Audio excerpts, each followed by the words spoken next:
Hello friends, welcome back to my channel. आज हम बात करेंगे पुत्रदा एकादशी की व्रत कथा के बारे में। तो शुरू करते हैं पुत्रदा एकादशी की व्रत कथा।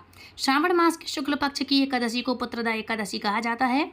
इस दिन भगवान जनार्दन की पूजा श्रद्धा पूर्वक की जाती है। भक्ति पूर्वक इस व्रत को करने से सभी मनोकामनाओं की पूर्ति होती है और संतान प्राप्ति की इच्छा रखने वालों को यह व्रत अवश्य करना चाहिए। और जिनकी संतान है वो अपनी बच्चों की लंबी आयु के लिए यह व्रत कर सकते हैं।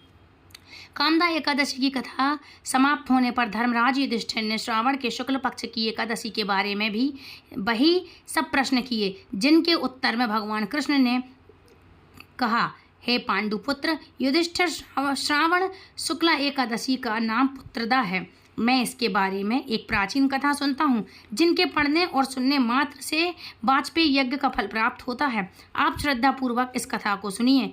द्वापर युग के आरंभ में महिष्मती नगरी में महीजित नाम का एक प्रतापी राजा राज्य करता था।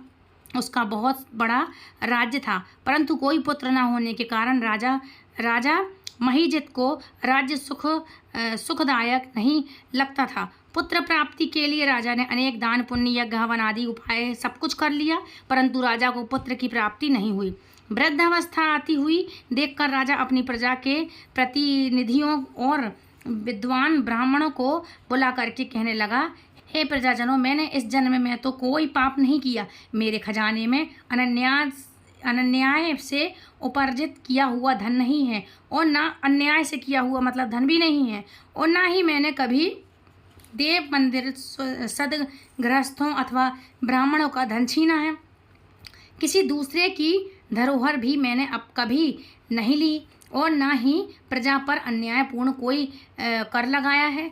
मैं प्रजा का पुत्र के समान मैं पालन करता हूँ तथा ब्राह्मणों और सन्यासियों को भरपूर दान देता हूँ। यद्यपि न्याय की रक्षा के लिए मैं अपराधियों को दंड देता हूँ, परंतु किसी से घृणा नहीं करता। घृणा की सबको समान माना है। किसी से घृणा नहीं की, सबको समान माना है। सज्जनों की सदा पूजा करता रहा हूँ। इस प्रकार धर्मयुक्त राज्य करते हुए भी मेरे पुत्र नहीं हैं। इस कारण मैं अत्यंत दुख पा रहा हूँ। इसका क्या कारण है? राजा महीजित की इस समस्या के निवारण हेतु प्रजा के प्रतिनिधित्व तथा मंत्रीगण वन में जाकर बड़े बड़े ऋषियों और मुनियों के दर्शन करते हुए किसी विद्वान तपस्वी की तलाश में लग गए। एक आश्रम में उन्होंने एक अत्यंत वयोवृद्ध धर्म के ज्ञाता बड़े तपस्वी परमात्मा में मन लगाए हुए निराहार जितेंद्रिय जितात्मा जित क्रोध सनातन धर्म के गुण तत्वों को जानने वाले समस्त शास्त्रों के ज्ञाता महात्मा लोमश मुनि को देखा। एक कल्प के व्यतीत होने पर एक रोम गिरता था। लोमश ऋषि का इतनी अधिक थी मतलब एक कल्प में उनका एक रोम गिरता था। तो सबने वहां जा कर के लोमश ऋषि को प्रणाम किया और उनके सामने बैठ गए। उन्हें देखकर ऋषि ने पूछा कि आप लोग किस कारण से यहाँ आए हैं? आप मुझे अपनी समस्या बतलाइए।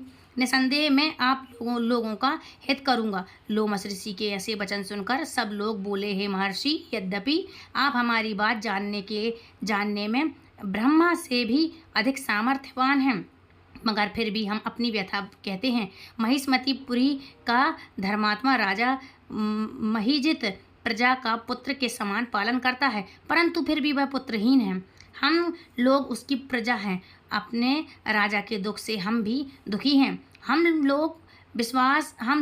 हमको पूर्ण विश्वास है कि आपके दर्शन से हमारा यह संकट अवश्य ही दूर हो जाएगा, क्योंकि महान पुरुषों के दर्शनार्थ से अनेक कष्ट दूर हो जाते हैं। आप कृपा करके राजा के पुत्र होने का उपाय बतलाइए।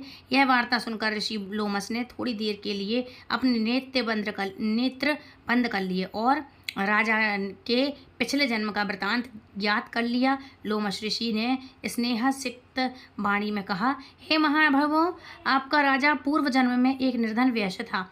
निर्धन होने के कारण इसने अनेक बुरे कर्म किए। वह एक गांव से दूसरे गांव व्यापार करने के लिए जाया करता था। एक समय ज्येष्ठ मास के शुक्ल पक्ष की द्वादशी के दिन मध्याह्न काल के समय, जब कि वह 2 दिन का भूखा प्यासा था, एक जलाशय पर जल पीने गया। उस स्थान पर एक तत्काल ब्याही गऊ जल पी रही थी। राजा ने उस प्यासी गऊ को जल पीने से हटा दिया और स्वयं जल पीने लगा। इसी पाप के कारण राजा को संतानहीन होने का दुख सहना पड़ रहा है। एकादशी के दिन भूखा रहने के कारण वह राजा बना, क्योंकि उसका व्रत हो गया था। तो एकादशी के दिन जब वो भूखा रहा तो इसलिए वो राजा बना। उसके प्रकोप से, मतलब इसके उपाय से राजा बना वो, भूखे रहने से एकादशी के दिन। और प्यासी गौ को जल पीते से हटाने के कारण पुत्रहीनता का दुख भोगना पड़ा। सब लोगों ने कहा, हे मुनि श्रेष्ठ, राजा के इस पाप के निवारण का कोई उपाय तो होगा ही, अतः राजा का यह पाप नष्ट हो जाए, ऐसा कोई उपाय बताने की कृपा करें। लोमश मुनि ने उत्तर दिया, श्रावण मास के शुक्ल पक्ष की एकादशी को पवित्र नाम एकादशी है। इस व्रत को करने से और रात्रि जागरण करे तो पूर्व जन्म का यह पाप नष्ट हो जाता है और राजा को अवश्य ही पुत्र की प्राप्ति होगी। लोमश ऋषि से उपाय जानने के बाद भी सभी व्यक्ति नगर को वापस लौट आए। जब श्रावण शुक्ला एकादशी आई तो सबने मिलकर ऋषि की आज्ञा अनुसार राजा सहित पुत्रदा एकादशी का व्रत और जागरण किया। इसके पश्चात द्वादशी के दिन उसके पुत्र का फल प्राप्त हुआ राजा को, और राजा को दिया गया उस पुण्य के प्रभाव से रानी ने गर्भ धारण किया और प्रसव काल समाप्त होने पर उसके एक बड़ा तेजस्वी पुत्र उत्पन्न हुआ। अंत में भगवान कृष्ण ने कहा, हे राजन, इस श्रावण शुक्ल एकादशी का नाम पुत्रदा एकादशी है। अतः संतान के सुख की इच्छा रखने वाले इस व्रत को अवश्य करना चाहिए। इसके महात्म्य को सुनने से मनुष्य सब पापों से मुक्त हो जाता है और इस लोक में संतान सुख भोग करके परलोक में स्वर्ग को प्राप्त होता है। बोलो एकादशी महारानी की जय। जैसे राजा के आपने कष्ट हरे, उसको संतान दी, उसी तरह सबके कष्ट हरे प्रभु और सबको संतान दें, और जिनकी संतान है उनकी खूब लंबी आयु हो। जय हो एकादशी महारानी की। राधे राधे। हरे कृष्णा। हरि बोल।